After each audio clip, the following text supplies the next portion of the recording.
I couldn't shake the thought from my mind that you and I, the ones who loved him most, were pulling him apart. I knew I had to meet you. So one day last spring, after work, I took the train out from town. I felt we had to talk, to get to know each other for Philip's sake.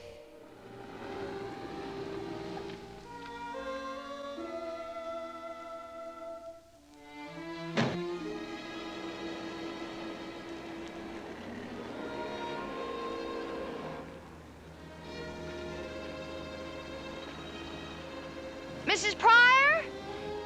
Mrs. Pryor, I'm Helen Brewster. There's no one home. No one home at all.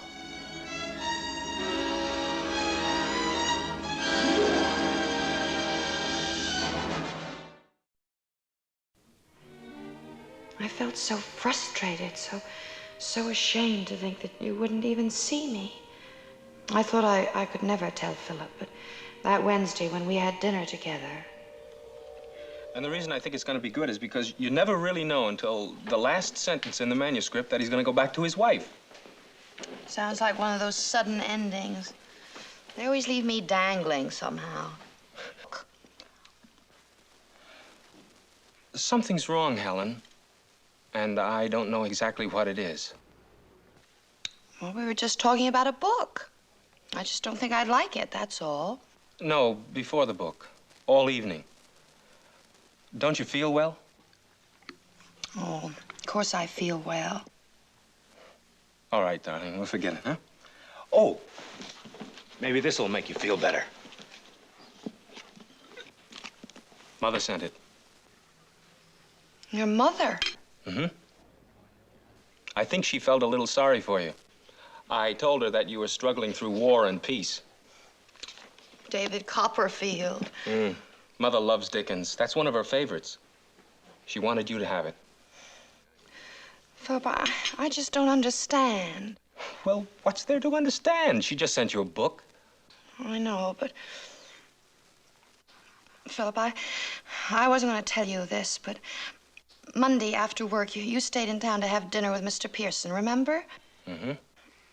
Well, I took the train to go out and see your mother.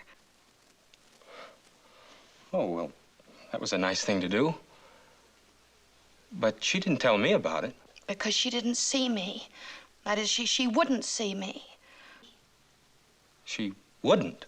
Philip, she ran from the house. And I called to her, and I told her who I was, and then she just ran away. She ran from the house? Well, she stopped for a minute when I called to her, and then she said, "There's no one home. There's no one home at all." And then she just ran. I'll bet it was Mrs. Beasley. It must have been Mrs. Beasley. She comes to clean 3 days a week. But the woman said there was nobody at home.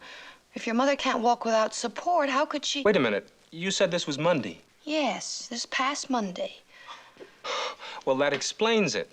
Mrs. Fairbairn and Connie came over to take Mother for a drive. She's an old friend and her daughter.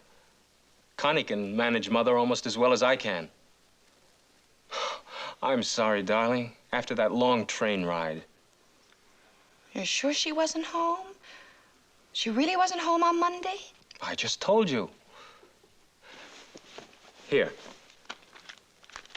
That's Mother. Is she the one you saw? No. Oh, Philip. No, of course it isn't your mother. Oh, how silly I've been. She wouldn't run away from you. No one would. Oh, about Mother. I've had some bad news. I spoke to her doctor yesterday.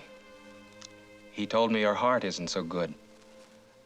But he warned me any shock, well, it's my duty to guard her against them if I can.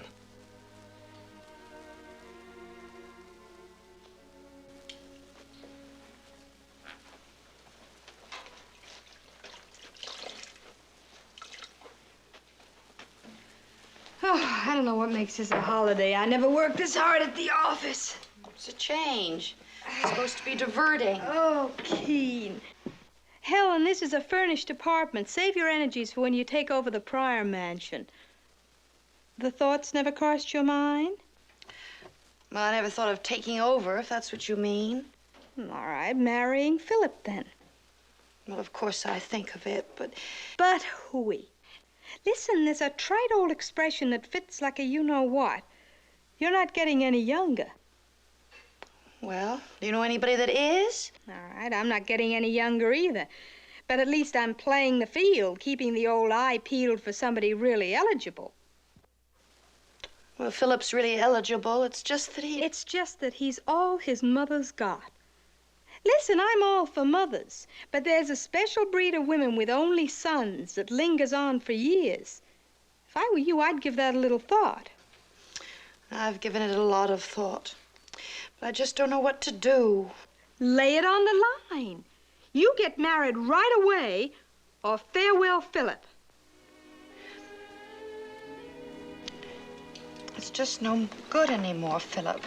Just these few evenings together, Saturday afternoons. Do you realize that this has been going on for 4 years? I know I can't remember not knowing you. I don't want to. Soon it'll be 5 years, and that's a long time to wait for something. Well, there was the war. Oh, Philip, that was a long time ago. Well, all right. There's Mother. You've always understood about her. I can't change that, Helen. Well, you don't have to. That's what I'm trying to tell you, I guess. You don't have to change, but I do. You mean you don't want to see me anymore? Well, the way it is now, no. No, I don't. Oh, Helen, it won't be much longer. I promise you it won't. Mother's beginning to perk up now. It won't be any longer, Philip. I'm not going to be seeing you anymore. But I don't know what I'd do without you. I mean it. I don't know what I'd do without you.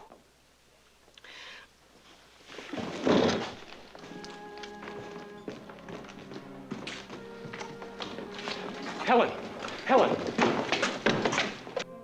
We won't wait any longer. We'll get married tonight. Tonight? Yes, right now, tonight. People drive across the state line all the time. There aren't any delays, and we don't want any. Oh, Philip.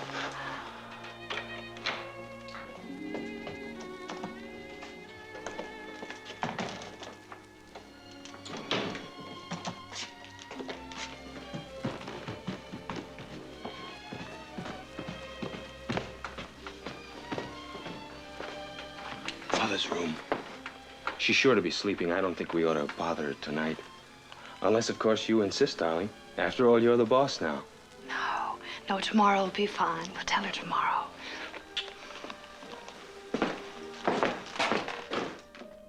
Tomorrow is here, Mrs. Pryor. Perhaps Philip's already told you, but I know that I can't wait any longer.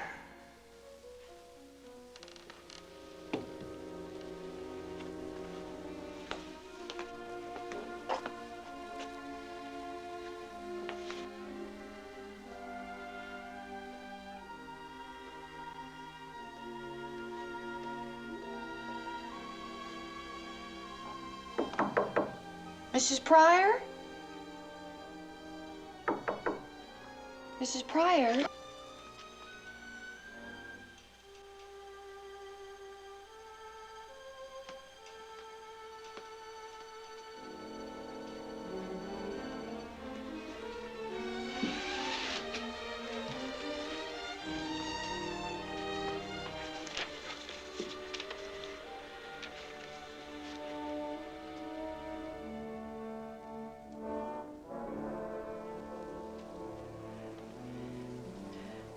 Mrs. Mary Langley Pryor died at her Elmville Lane residence early today. Native of Boston, widowed 3 years ago. Only survivor, a son, Philip, of the home.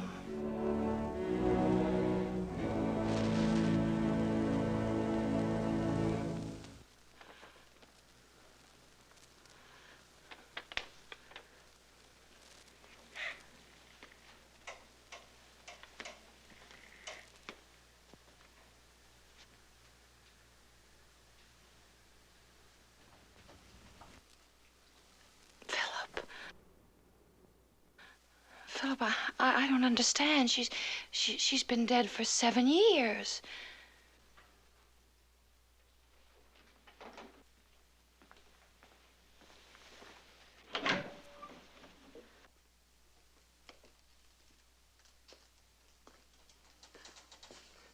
You never remember to keep warm, Mother. You'll get another chill if I don't watch over you every minute.